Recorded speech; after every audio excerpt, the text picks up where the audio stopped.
Yes. Okay. Right, yo, what up? What it do? It's your boy Baki and Dougie back with another one, baby. You know what it is. Let's get it. Yes. Yes.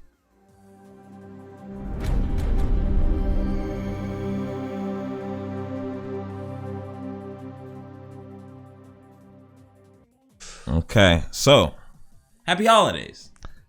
Happy holidays. Everybody out there. Hope you guys are doing well. We love you guys.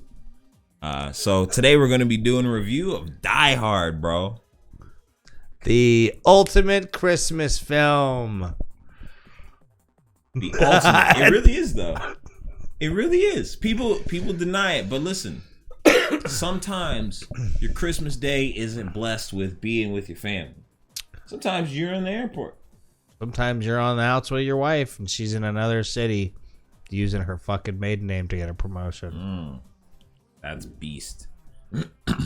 Okay, so I watch this movie every Christmas Eve as I'm setting up gifts. do you?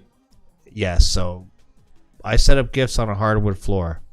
So every year there's two things. I'm watching Die Hard, sometimes 1 and 2 in a row, and my knees are fucking killing me. Those are the two constants. Are your socks off? I don't know. Socks? You should do no socks. Just I get it. Yeah. Yeah. Make fists with your toes? Yeah, exactly. Fists with your toes. After you get where you're going, take off your shoes and your socks. Then you walk around on the rug barefoot and make fists with your toes. All right, so how you want to do the good, bad, ugly? Well, for starters, there's no ugly or bad with this, but okay. That's very true. That's why I'm so down with that. Let's come out with it. Die Hard is like a 10 out of 10. It is a perfect movie. Fun fact, I never realized what's his name? Hans is Snape. Or I mean Snoke or what's Snape. Yeah, Snape, right? Really? I never realized that. Oh wow. No, I didn't realize that. Yeah, the late great Alan Rickman. Apparently he was in Hollywood about 48 hours before he landed this role. He just blew people away at the casting agencies. Yeah, did you know he had a problem with his bottom jaw when he was a kid? That's why he talks the way he does. Like he had a really bad problem moving his bottom jaw when he was young. Exemplary acting from Alan Rickman. Man, and the amount of like tension in this movie that is like so like unique to this movie alone, or you could say that invented it, is just incredible, bro. And homeboy playing the cop Carl Winslow did a great job too, because he was kind of like that off version of like wanting the right thing to do, but he couldn't do shit anyway. He was still just a dude just on the comms, just kind of being like the good ear, you know? Yeah. That's what I really love about this movie. Oh yeah, the whole chemistry between Al Powell and John McClane is this, you know, the stuff that makes those types of films timeless, you know. I hear you, partner. LA's finest are on it. So light him if you got him. Way ahead of your partner. Because he admitted to his mistake and shit too, like when he said he shot the cop and shit. That's shot deep. The kid. You know what I mean? Like this film takes those little breaks to make everybody human. In between all of the action, that's just so perfect about this movie, bro. Like, man, like especially when Hans and fucking John are like together. You know what I mean? And they have that real interaction between each other. Like, it's so unique, bro. Clay. He looked up. He was like, saw his name on the shit. He's like, okay. You know? Like, yeah. Man, what a unique moment. And he didn't even know this motherfucker. Like, think what Hans Gruber is thinking when he finds out there's like this rogue person inside that's fucking shit up. And he doesn't know what John McClane looks like, right? And then he sees him and he's like... He's got to think on his feet. Like no, he sees him, he's like, this is fucking America in a fucking nutshell. Right. Greasy ass fucking like wife beater, bro. No fucking shoes on, like, with a fucking assault rifle. Right. And he's like, yeah, like it is what it is. He's like, fucking American.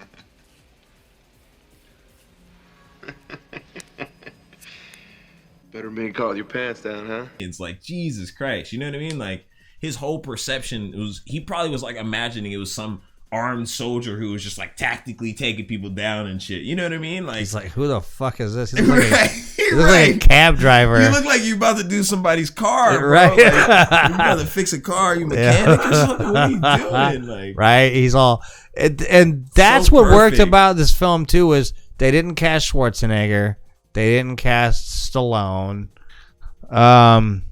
so they went with the odd choice, which was the star of a show called Moonlighting, Bruce Right. Willis. You know, not exactly an action star, but he had this charisma about him, I guess, in his auditions. You know, and Bruce Willis, quoting Robert Rodriguez, I think he said, "Willis is the only actor in this generation that has that 1940s, 1930s actor type face."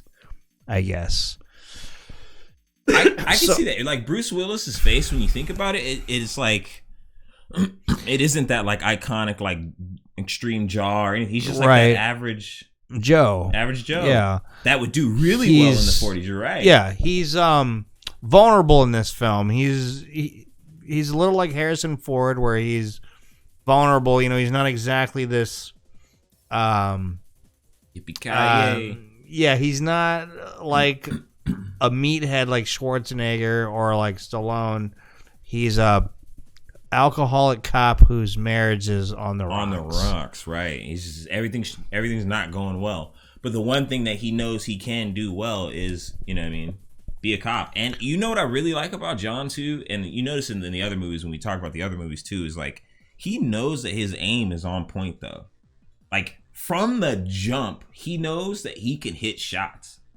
That's why he's out there doing what he's doing. It's not like he like literally just felt the gas and you know what I mean, he's like, I gotta do this shit just to be the good guy. Like he knows that he's a really good marksman to begin with. And you can tell how he operates and how he holds his shit. I mean, it's super like 1980s, you know what I mean? So like he holds his gun all funny, but it's still how he's doing and how he's handling himself is in a very, very precise, almost military-like manner. You know what I mean? Yeah, he's definitely got like the chops.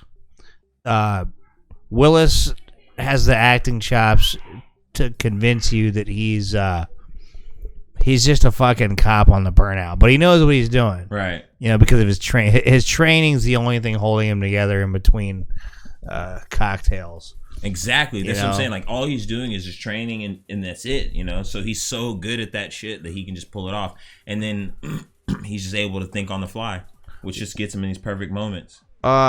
Bruce Willis has that, you know, back to that vulnerability in his acting. A perfect example of that is when Hans blows Takagi's brains out because he won't give him the passcodes, and John's face. This is the face of a New York cop who's seen dead bodies a million times, but he just saw this guy's brains get blown out point blank, and his reaction is like, Jesus, it's pretty authentic. Yeah, he realized this is real. Yeah. Right now. And one thing I'd like to bring up is, you guys probably know this because it's in the opening credits, but this movie is based on a book called Nothing Lasts Forever. And I just read the synopsis of this book, and I was actually shocked how much of that book makes it into this movie, because there are a lot of differences, but plot-wise, it's all pretty much there. This book was actually the sequel to a book called The Detective, which they made a movie out of starring Frank Sinatra. Okay. So the author for this book tried to get Frank Sinatra to reprise his role in Die Hard. Okay. And he was obviously too fucking old. Right. The character in the book is also old. And instead of his wife, it's his daughter. But it's still a Christmas party on Christmas Eve in a fucking high-rise corporate tower. It's a different type of company. It's not a Japanese electronic company. It's like an American oil company. But it's all the same shit. The terrorists are Germans. Is he barefoot too? He's barefoot. What? He's barefoot. I gotta read this book already. He kills the brother at the beginning. Right. So now there's this beef. He talks to Al Powell. I think Al Powell is a little younger though. He's like a rookie. Mm-hmm. I think. There's still the dumbass police chief. He was an idiot, dude. Yeah. At the end in the book, it turns out the brother. What was his fucking name? I forget. The blonde dude who was in the money pit. Anyway, that guy who you thought he was dead, and he comes back at the very end. Oh yeah. And then Al Powell kills him. Right. That all happens in the fucking book, but he kills the dumbass police chief in that scene. Oh really? Yeah. And it's insinuated, it's kind of left on an open note that John gets actually shot in this firefight too, and he may have been wounded mortally, but they don't really, let you know. Oh yeah, his daughter actually fucking dies. Her and Hans fall together. Ooh. And his name's not Hans. It's something Gruber, but it's not Hans. So does it rain paper at the end? I don't know. Yo, no, I'm just kidding. But that makes it a Christmas movie though. He does tie the fucking hose around his waist and jump off the fucking roof to avoid the explosion and shoots his gun into the window to get back in the book. Sick. So there's a lot of cool shit from this book that made it into the fucking movie. That's impressive. That was actually a lot. A lot. That was a lot right there. Yeah. What the hell? There's more too. Him tossing the C4 down the fucking elevator shaft. That was in the book. Yeah, the whole thing with it being Christmas Eve, that whole dynamic, like that setting has become iconic. You know what I'm saying? What's crazy too is Die Hard 2 is actually based on a book called 58 Minutes, which is just a ripoff of Nothing Lasts Forever. Really? Christmas setting. It's exactly what I noticed about Die Hard 2. Same thing, dude. Daughter in the plane. Dude, Christmas Eve. Dude, it's the exact same. And Exact same. That's the exact thing I noticed about Die Hard 2, though. I was like, and you know what else I noticed too? The first 3 Die Hard movies, his partner is always a black dude. And what's crazy is that black dude, Reginald Vell Johnson. Is that him? He plays a cop in every fucking thing he's in, even Family Matters. Yeah. And well, he was in Die Hard 1 it's him, right? In Die Hard 2 it's that other brother, and that's like the airport guy. He's like the older dude. Oh yeah, the bootleg Al Powell. Yes, bro. And in 3 they got talks all Samuel weird L. and shit. Yeah. So it's like you see what I'm saying? Like Yeah. it's kind of crazy. Yeah, they kind of doubled down on the black sidekick. No, it's That's funny. fucked up. Well, no, it's even crazier because we can just I don't know if you want to just tie all 3 of these together and just all do right. it as a whole thing. You know what I mean? Because we don't need to necessarily Why not? separate them, but we can. Though. We're already on part 2. Yeah, but if you think about it though, it's actually kind of interesting because in the 3rd movie he has to go to Harlem with a fucking I sign forgot about that. on his fucking chest that says "I hate hard ER, bro."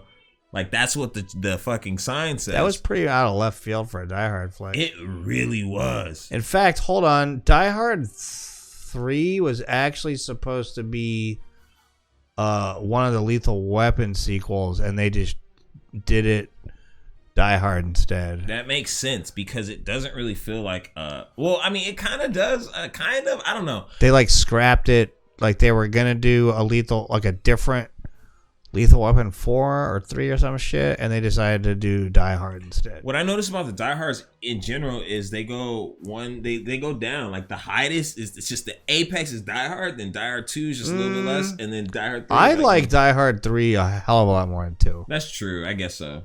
It kind of falls apart at the end, but that they shot a different ending originally. There's actually a director's cut of that movie. I think it's just Samuel L. is just a better fucking cast Of course. member. But I kind of like what's going on in 2 a little bit more because it's like so much more extreme shit. Like the plot was a little bit thicker, I guess. But what I liked is like I didn't like the ending and like how he lit the fucking flame and it caught up to the plane. Yippy-Kiy-Yay, motherfucker.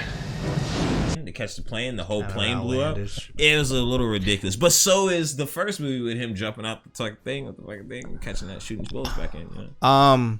That's just Die Hard. Movies let's in just do general. the lines though. Like they're all okay. I actually think Die Hard with a Live Free or Die Hard. The fourth one, right?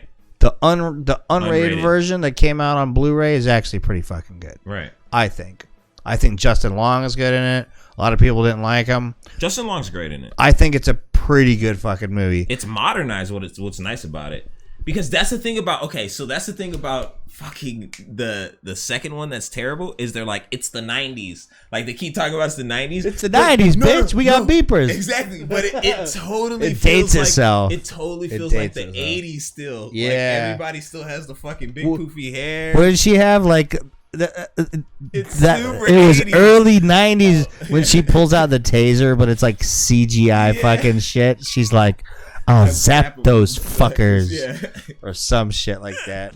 I zap any bastard that screws with me. I can't really speak for the fourth movie.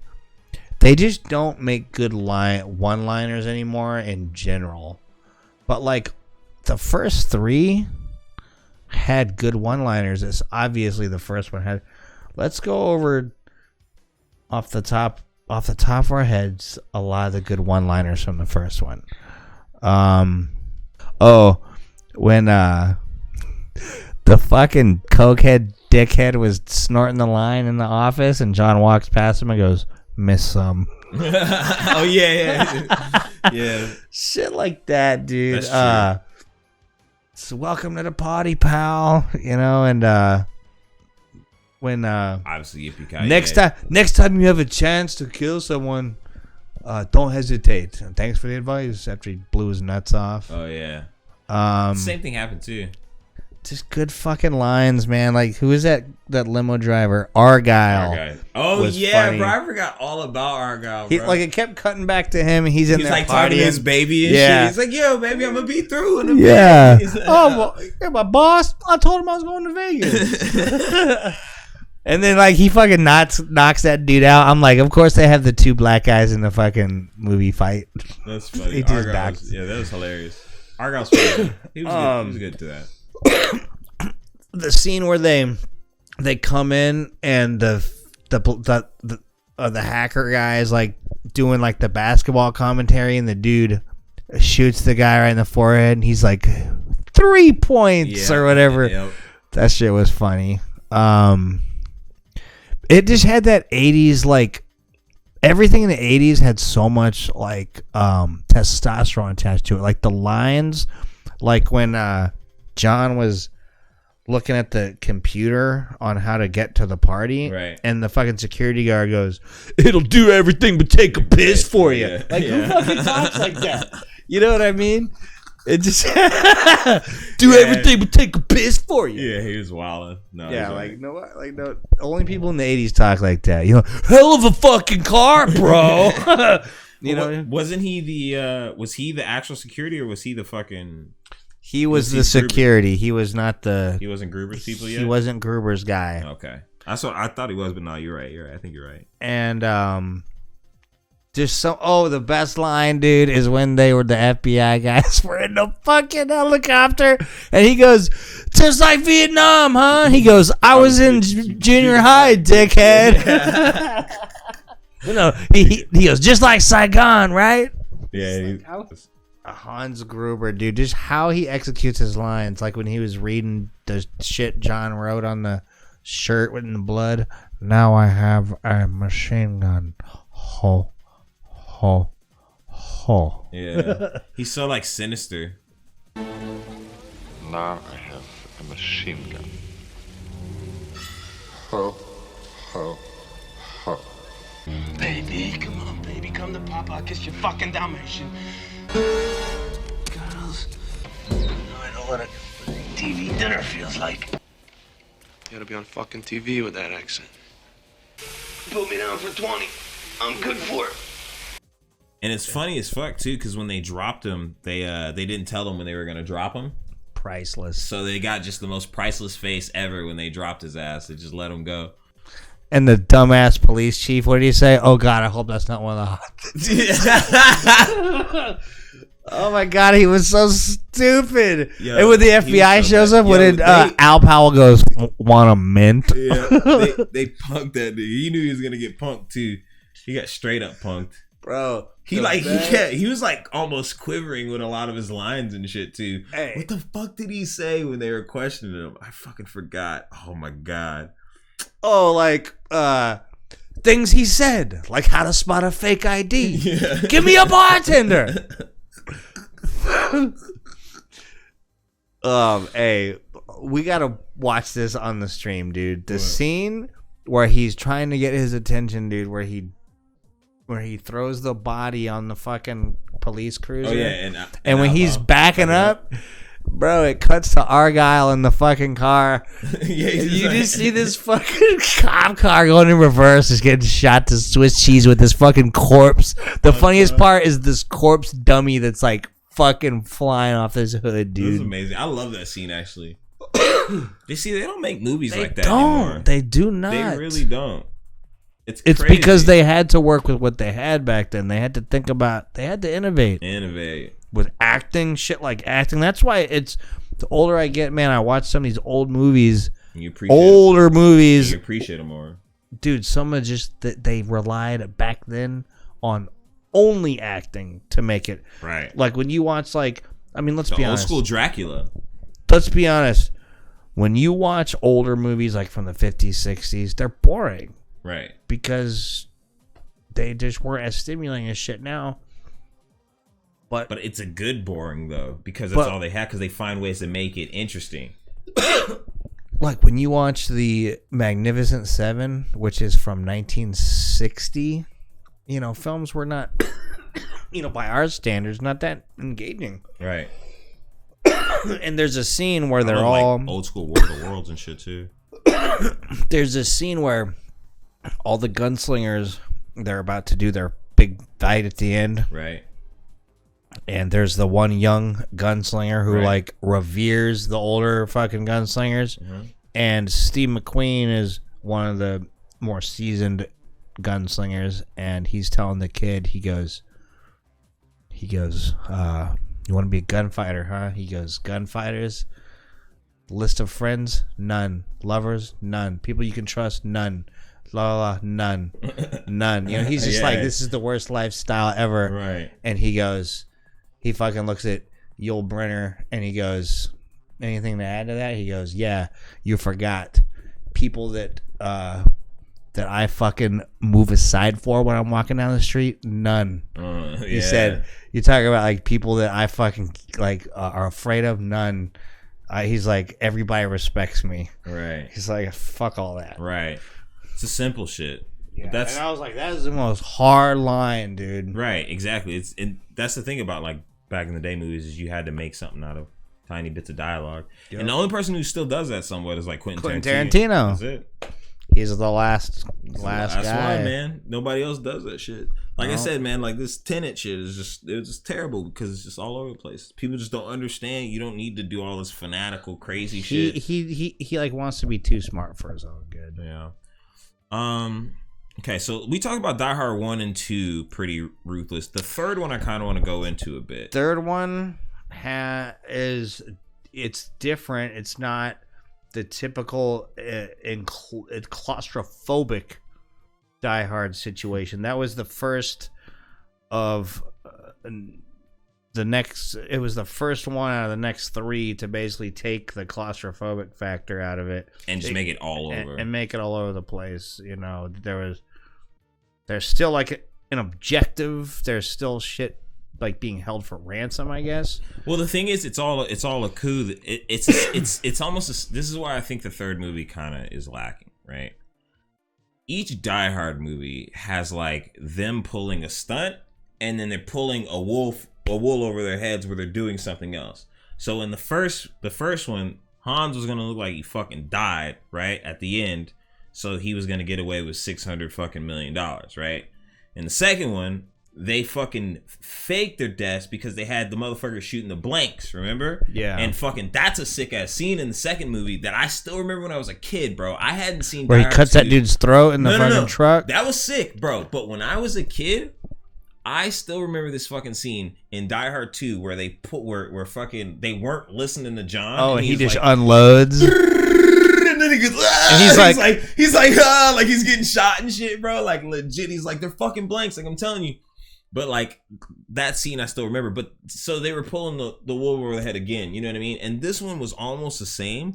But to me, it like a rehash. Right. Yeah. So I mean, that part wasn't that bad. But either. Jeremy Irons totally saves that fucking movie. And his best line, I say this shit all day because of this movie, is when he shows up right after they blew up Wall Street and goes, "Holy Toledo!" I say that shit every fucking day. It's some fucking because of that scene, dude. It was just so fucking like his impersonation of Americans is pretty funny. I just think the whole situation's interesting. Like it falls apart at the end. It is the problem though. But the whole thing with the ship when they as soon as they get on the ship and shit, that's where it starts getting a little funky. Once it gets back to being claustrophobic, isn't that weird? Yeah.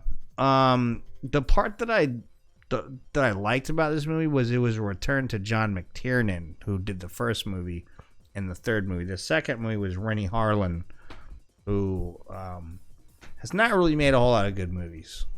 I don't know, like rewatching that fucking movie, the third movie, like I still feel like the first and second. It was just a little half baked. It was like I said, the plot. It's like great up until a point. Okay, it's like so Gruber's fucking plot line in the third movie is actually, and it's not a Christmas movie. True, it's actually really well done. Like because his plan was blow up a couple spots, right? Scare the cops into thinking this shit's real, then lie and say you got it out of school. So now all the cops in the entire city are scrambled away from where you need to be getting the money. Look, I don't. The problem is after this happens, he has all of the trucks with all the gold and shit like going kind of the same way, and like it just becomes like I don't know, it just starts to like his plan sounds so strong, and I'm like, why would you only do it that way? Like, there's a million different ways you could have been loading that shit out. See, the first like half hour of that movie is to me the most engaging of all the Die Hard movies. That's true. Like there's an actual like case going on. John's actually on the job in New York. Yeah. You know what I'm saying? Yeah. And not to mention, Die Hard with a Vengeance is actually a prequel to Die Hard 2, if I'm not mistaken. Right? Or am I tripping? Maybe. Like, does it take place directly after part 1, or am I... 2? Does 2 take place after Dark? Okay, because from what I understand, it goes part 1, and then the summer in between Christmas is Die Hard with a Vengeance. So 3? Yeah, like 1, 3, 2. Yes, like Die Hard with a Vengeance is when he's still kind of wrapping up all his affairs in New York before he moves out to L.A. Because in Die Hard 2, he's an L.A. officer. True. But in Die Hard with a Vengeance, he's like talking to Holly on the phone, and he still works for NYPD. That's true. I didn't think about that. And then in part 4, I guess their marriage has just hit a fucking wall. Done. They're done. So we're not going to talk about 4. We're just concentrating on the classic. 3. We only need to worry about 3. Yeah, but I think his plan was great until the end. Like I don't know. The whole trying to sail off on the boat. Part 3 has some weird fight choreography issues where I can't really tell what's going on. Like the part in the fucking elevator, I had to like rewind over and over. I'm like, what is going on here? Same thing at the very end, like when he's fighting that dude on the ship, and that shit seemed like a rehash of him fighting. What's his fucking? Why can't I remember his name, dude? The fucking long-haired, blonde-haired dude from part 1. I can't remember his name. It's not Klaus or some super fucking cliche. Yeah, I'm telling you, like, I don't know, rewatching, I'm like, I still like 2 because, dude, 2's plot line was kind of trippy because it was a simple thing where they just held the runway hostage, right? So you cut off all these lights and you got all these planes. But there's a blizzard too. That's right. what. And they can't see anything. So they all have no gas. Right. They're all gonna run out of gas. They had gas. That's pretty scary. It's like 6 hours of just constantly moving around. In like 3, there's bombs going on, but it's like they're just sending you on this wild ass goose chase, and there's a fucking game of it that I'll show you in a minute too. It's terrible, and I hate it. And part 2 to me is not as good as part 2's got some pretty good set pieces and shit, but part 2, even though we've explained that it's based on a book that's got the Christmas Eve setting and all that shit, to me, it's like the book almost or the movie almost lampoons itself for being self-referential. Like, perfect example is when John's crawling through the air vent and he's like, again, terrorists on a fucking Christmas. I'm climbing through a duct. And I'm like, yeah, that's what we're fucking saying to ourselves. It just seemed weird. And then that's like a weird coincidence. And then what's also a weird-ass coincidence is that fucking reporter is on the same flight as his wife, and he does the same thing he did in the fucking first movie to McClane in the second movie. He's a dick, though. He was a dick. So I kind of like that, though, because they were roasting his ass too. He's like, I'm gonna need a different seat. Yeah. He's like, I have a restraining order. Oh yeah, what does she say? I punched him in the face or whatever. Is there anything else I can get for you? Stronger mouthwash, maybe. Yeah, that's funny. I don't know. I kind of like the second one. Let me say, second one had some good set. I like pieces. the premise and shit. Premise is good. Yeah, and the overall set pieces. But you're right. The third one, like dialogue and shit. But like I said, there's just some out of pocket shit in the third one. Like I said, like when he sends fucking John McClane to Harlem with the fucking sign on his shit. Like it was just such a random. That's how Samuel met him. You know, that's how they met. Nah, my name ain't Jesus, it's Zeus. He said, "Hey Zeus," as in I will send a lightning ball up your ass or something. Yeah, the dialogue between those two is really good though. Like I agree with that. You were gonna call me an N-word. I was gonna call you an asshole. And doesn't John McClane call Samuel Jackson racist? He's like, yeah, he's like, you don't like me because I'm white. He said, I don't like you because you're gonna get me killed. Oh, and there's this part that me and my wife were watching this movie together, and we were laughing our fucking asses off. Was when they were in the cab, Samuel Jackson, John McClane, and they fucking that part where he drives through Central Park, right? When he drives off the sidewalk into the park, he like jumps, and fucking Samuel Jackson goes, McClane! Where his fucking eyes got so big, dude. Like there's just a classic Samuel L. Jackson moment. That's true. Where like you felt like he was genuinely like in the car when they were doing that fucking stunt. Yeah, him cutting through the park was actually dope. That was genius. That was a cool ass scene. The lines, there's some good lines in part 2 with the fucking Dennis Franz, the head of security. He's like, what was he like him and John's fucking banter where he's like, I got fucking reindeer coming in from the fucking North Pole. I got lost kids, lost dogs, not now, later. I got international diplomats. I got a fucking reindeer flying in here from the fucking petting zoo. John just gets shit everywhere he goes. He gets his car towed within the...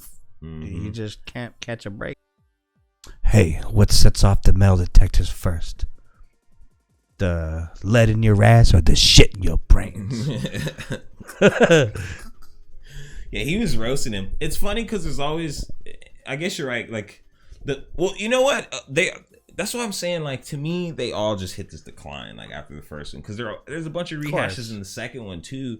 Because they got, like, this idiot-ass fucking chief of fucking police in the airport that's a fucking idiot.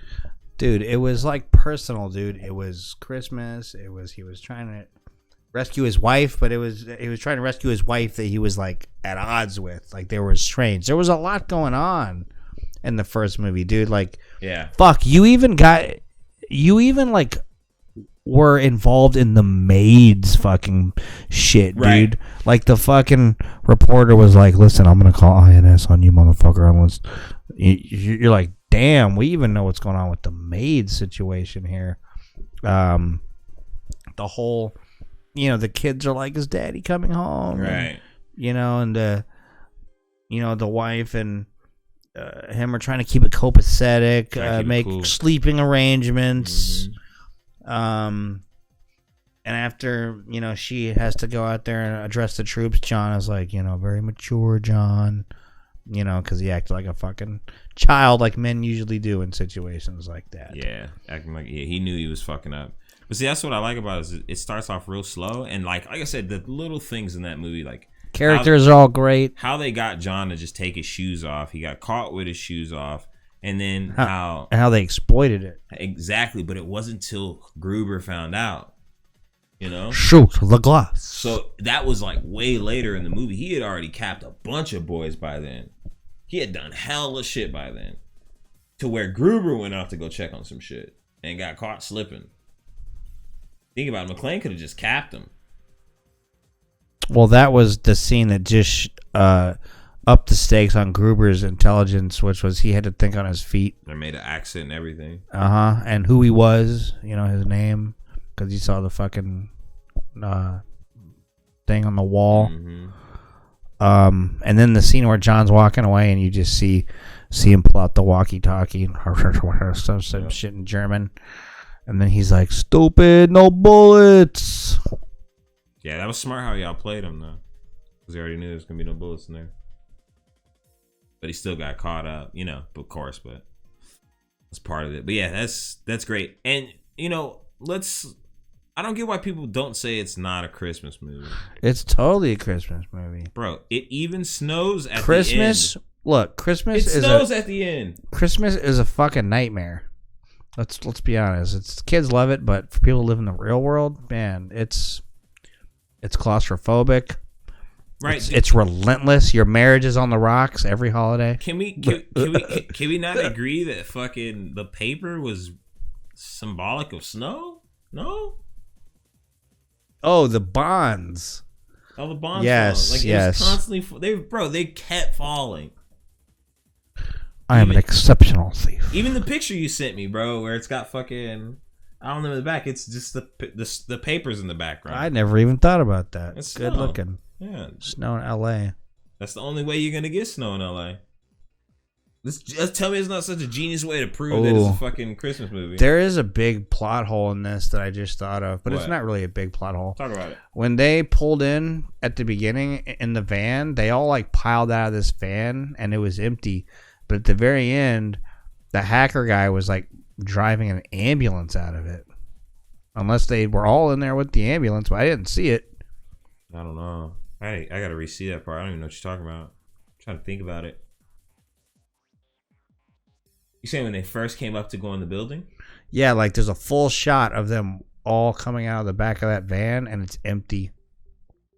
It's just them. And that dude backs a fucking ambulance out of it. Huh. Okay, so if you had to rate the first movie, what would you give it out of 10? 10. Same. First Die Hard movie, perfect movie, 10 out of 10, baby. Okay. Die Hard 2, what you give it? I'd say like a 7.5. I give it about an 8. About an 8. Die Hard 3. Or an 8. I give Die Hard 3 an 8 as well. And just for kicks and giggles, Die Hard 4. I give it a 7.5. About the same as the second one. Yeah. I give it a 7.5. And I'd for say Die Hard shits 4 and giggles, I guess we might as well do like a couple of minute review on... Look at that. We just reviewed all the Die Hard movies and didn't even try. Yeah, it was easy. We're amazing. That was quick. The last Die Hard movie is fucking abysmal. I don't remember much It's like about it. Exactly. It's I like really a don't. caricature of a Die Hard movie, honestly. But as soon as you told me fucking Courtney was in it, I was like, oh yeah, I know I've seen Box it. office poison. Yeah. That kid. I know I've seen it. The kid kills everything, bro. It's like not relevant. It's like it takes place in Russia. So I guess in the 80s it would have been irrelevant. I mean, relevant, but his kid wouldn't have been in his 30s. Yeah. It was just like completely unnecessary. Yes.